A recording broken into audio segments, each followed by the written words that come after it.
Thank you for watching BlaXit. Please subscribe to our channel BlaXit, smash that like button and share everywhere.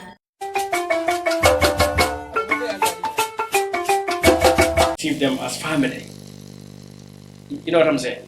We still receive them as family, as part of Jabata Kunda. Yeah?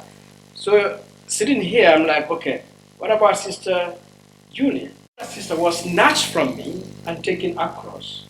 And so that would be my great-great-great-grandmother. Got a child and a child and a child until we got, you see?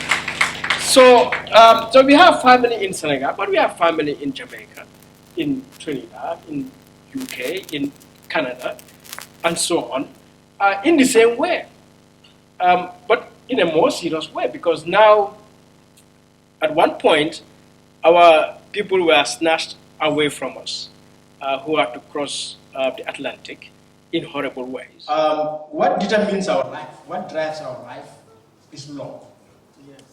Yeah? In the past, today, and in the future, in any society, there has always been laws, you know, to regulate society. And laws are made by people elected or appointed, put in a position to decide. And so in our present dispensation, those people are the lawmakers who are here. So effectively, our destiny, our future, today, is in the hands of lawmakers. The kind of society we have in the Gambia, in Africa, rests on our lawmakers. So that when we say this, it brings the point Halifa made about to what Africa are you coming into?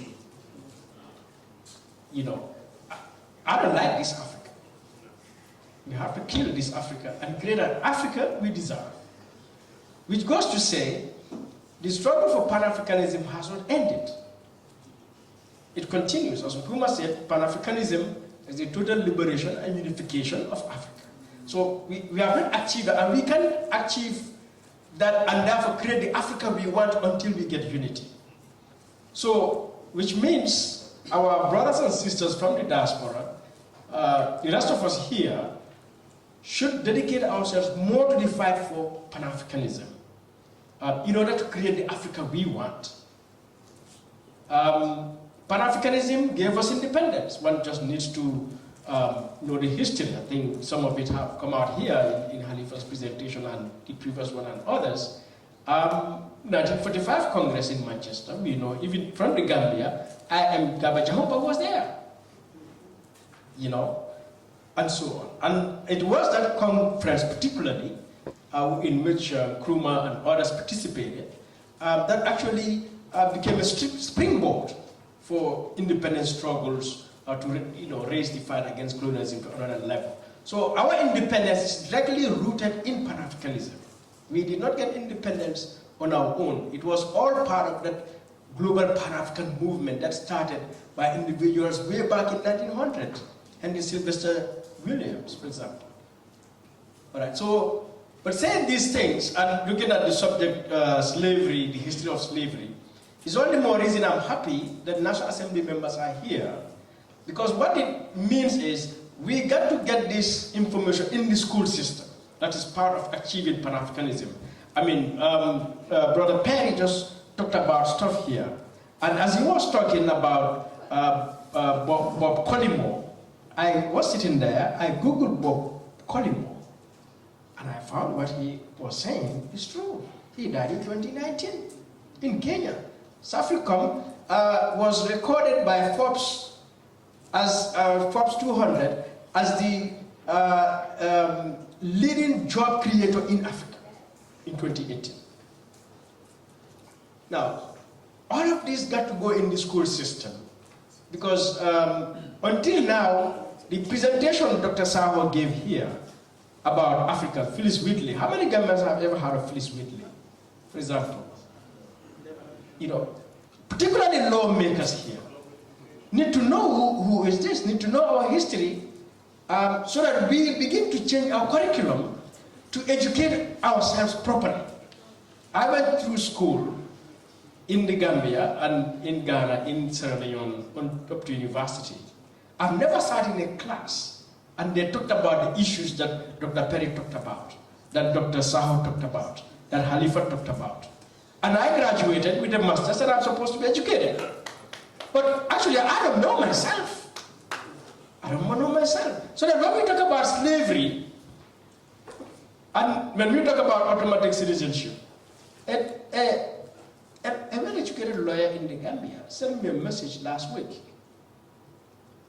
that, this automatic citizenship, it is a ridiculous idea. How can these people think they can come from America and get automatic citizenship? Well, I said, why shouldn't they? But this is a well-educated individual. And you will find this thought, in many of us, you will find so much misconception, between us on the continent and those from the diaspora. And that is because there's no education. So that when we talk about slavery, you would hear the narrative. From that side, they sold, these Africans, they sold our ancestors. You will hear people say so, our kings, our chiefs sold our people. And that is a very dominant narrative, which can only further divide us, further weaken us, and further make us disrespect the value ourselves. That we are nothing but we just sold our people, black men, black people, they just sold themselves out. But go to Kunta Kinte Island. Who built that fort there? No African king built Kunta Kinte Island. We did not build it. Those ships coming, nobody built that. No African king built a ship. Really. Elmina Castle in Ghana, African kings did not build that. So we need to have this education in our schools so our people get to understand that no African went to Europe.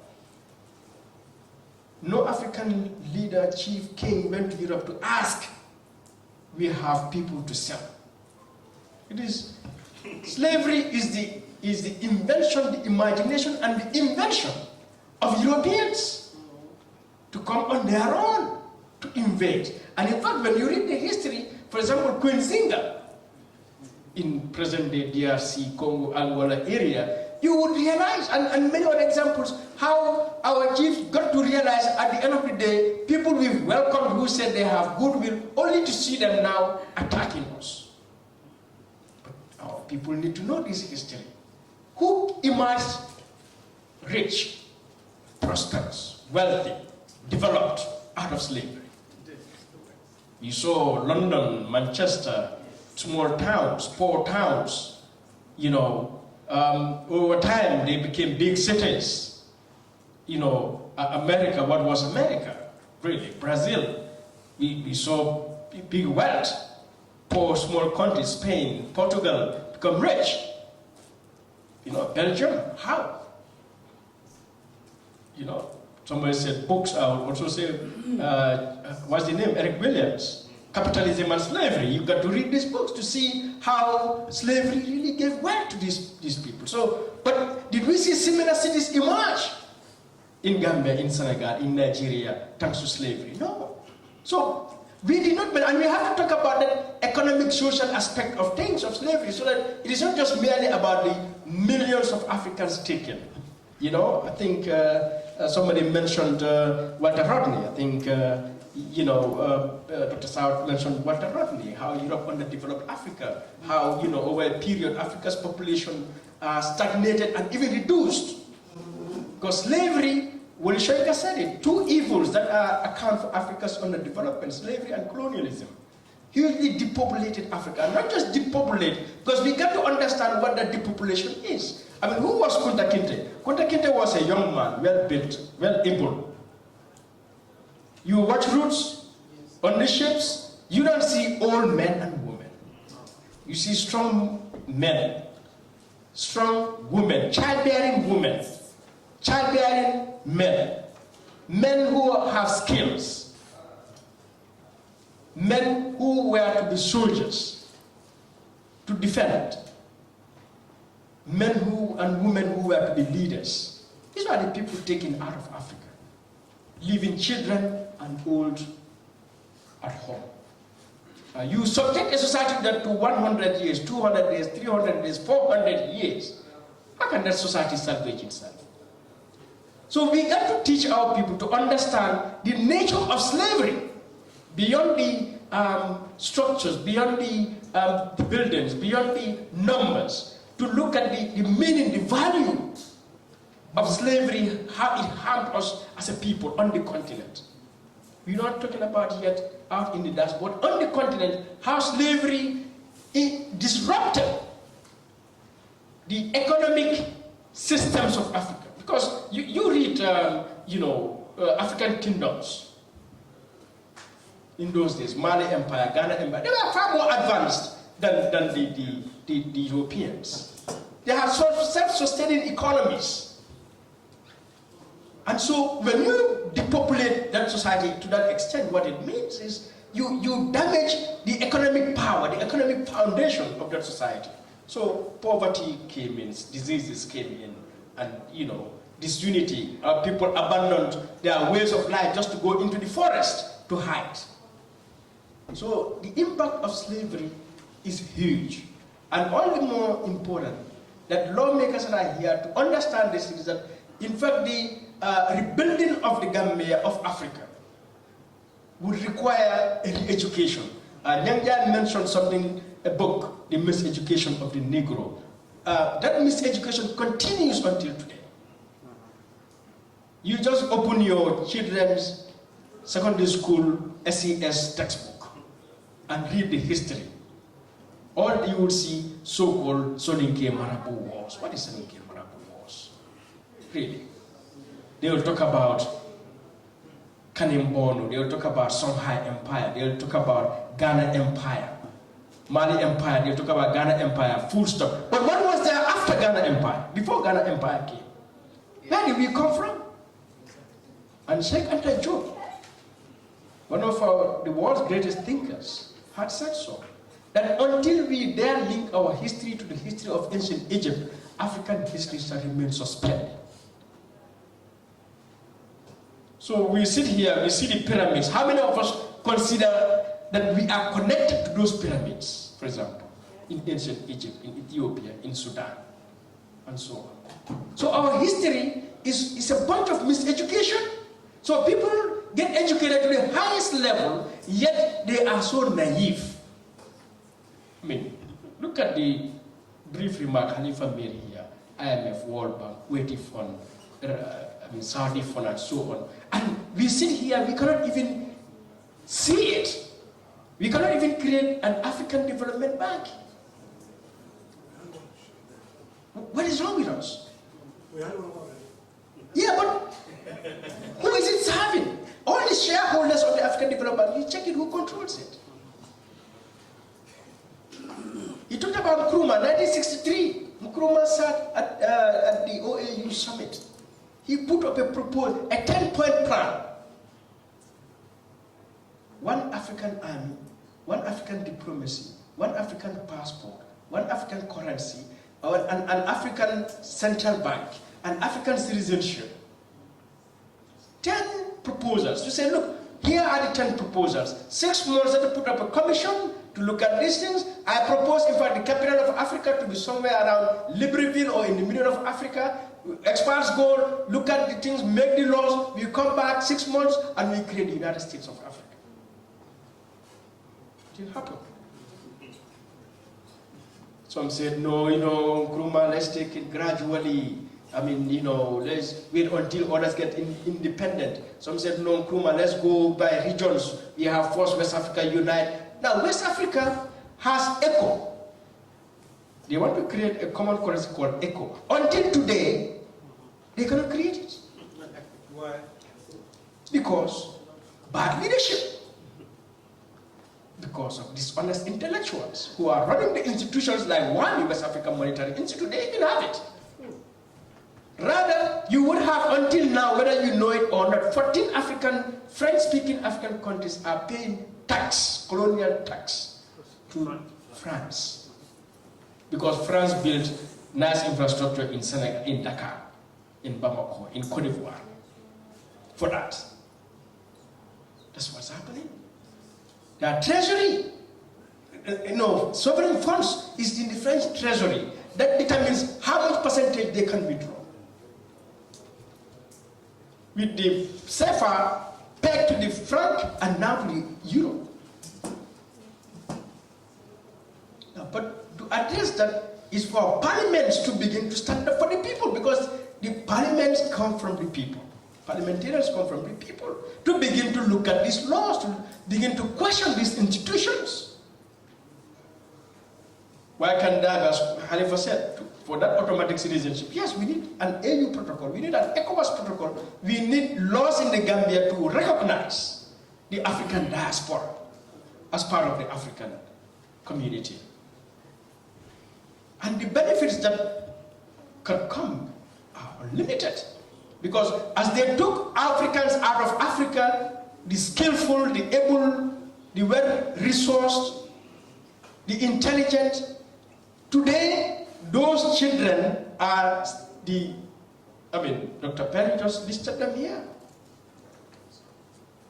So the wealth is there for our benefit as Africans. So we need to understand the nature of slavery, what it did to Africa, so that we begin to reposition ourselves, but also to understand what happened in the past. I mean, my brother here was talking about losing their language. We need to understand, so that we also understand what rift is between Africans on the continent and Africans in the diaspora. Now, I'm sorry you all watch Roots, the movie Roots. Now, this scene, there is this particular scene when Kunta Kinte was taken to the market to be sold and was bought by this, abominable guy called Master Tom. Yeah? Master Tom told Kunta, if you remember the movie, they had rope around his neck and they said, your name is Toby. Yes. Yeah? And Kunta said no, and Kunta said, and they beat him, your name is Toby. That went on. You know the significance of that part? Yeah. That is huge. That is huge. That scene. Because Kunta, as the brother said, these people did not live here as slaves. They lived here as full-fledged human beings, free-borns, taken to America as dignified human beings. To be made a slave, they had to break the will of Kunta, to subdue him, to reduce him, to agree to submit to the supremacy of Master Tom. By that acceptance, Kunta would have also accepted his condition, the environment in which he was. He would have accept that I'm here as a slave and accept to be slave. But to be able to do that, you would have to disconnect Kunta from his culture, Kunta from his identity, Kunta from his history, Kunta from his people. If you call me Madi, we all have names. If you call me Madi, yes, I am Madi Jabata. But I'm named after a grandfather. I'm named by my father in a particular village, in a particular community. So my name connects me to a whole community, to a whole history, to a whole identity. That's why they don't call me Mr. Ching Ling. Call me Madi. They don't call me Peter Brown. They call me Madi. Yeah? So if you manage to disconnect me, cut me, and call me Ching Li, with somebody there looking like Ching Li, in Ching Li's country or somewhere, you disconnect me from Boraba. You disconnect me from my father and my mother. You disconnect me from my language, and my language is the container, is the carrier of my culture. My pride, my dignity, my honor, you kill it. That was the significance of that particular scene. And that is why today we have our brothers and sisters who sometimes don't even look like us. They don't dress like us. They don't speak like us. They don't worship like us, and so on and so forth. That is where it started. Kunta resisted and resisted until that cut his foot. But he refused to lose his identity, so that he, all the years, he tried to remember every bit and pass it to Kizzy, his daughter, who passed it to another generation, until it arrived at Alex Haley.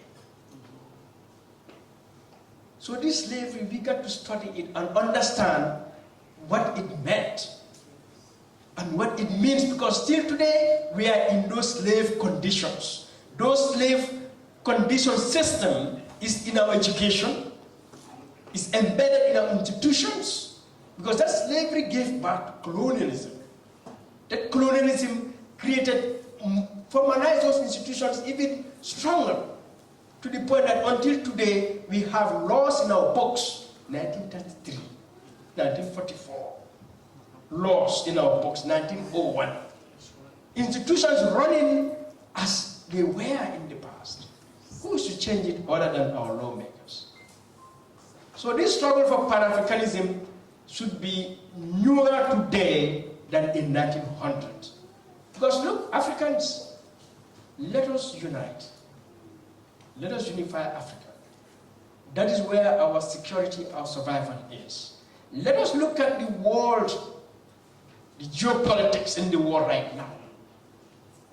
China is now having bases inside Africa. America has military bases inside Africa. They are coming with an economic force, the Chinese, far severe than even the West, who have ravaged this country beyond repair. You look at Shell, what they are doing, just doing in Nigeria. I was giving the example a few days ago. But look at how China is, hijacking our economies from our countries. At the same time, look at the competitions that are taking place around the world. All countries of the world are nuclear powered except Africa. So Africa is the most insecure, the weakest region on earth. Yet we are the richest. We are the richest. Africa is the most habitable place on earth. Yeah, it's the most habitable place on earth. Everything grows in Africa. The best weather is in Africa. When we read cyclones and tsunamis and, around Asia and Europe and America, how many times do we see them here? Earthquakes and so on. So Africa is so stable. I would say even if God has a home on earth, it's Africa. It's so habitable. It's so habitable. That Garden of Eden, I argue with friends, joking to say that Garden of Eden is Africa. Yes. Look at our rivers, our sunlight, our forests, our deserts. These are wealth, mountains of wealth. So that alone tells us we are an endangered species, if you don't know. So the only way to salvage us, to protect us, is we have to unite. And to unite not just the African continent, but to unite the entire African family, the global African family. Which doesn't mean we will abandon our homes in Jamaica or United States or Brazil. Our people went there, they have a right to be there. They contributed in the building of the United States, so they have a right to the economy, to the wealth of America. But this is their home.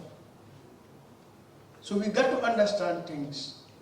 And once again, National Assembly members here particularly, let us start a rethink. Let us begin to look at our purpose again.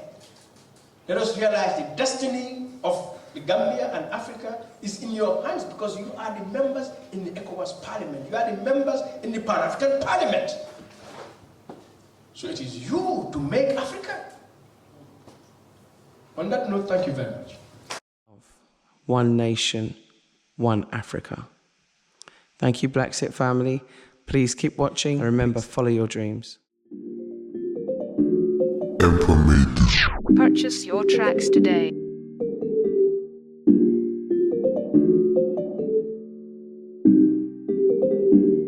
Emperor made this.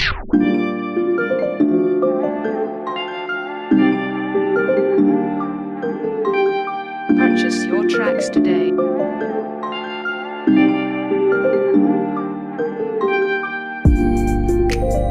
Purchase your tracks today.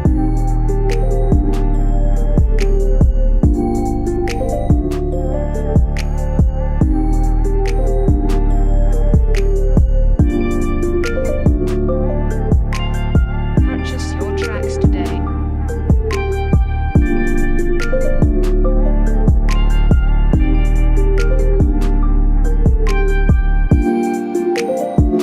Emperor made this.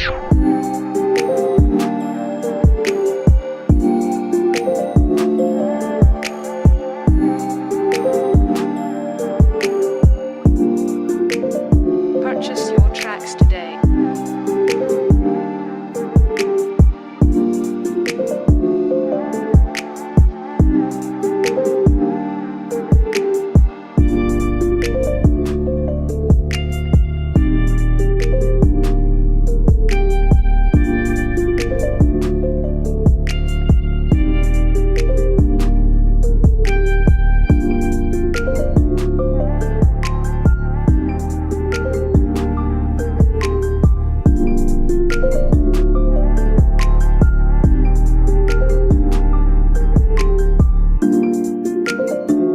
Emperor made this.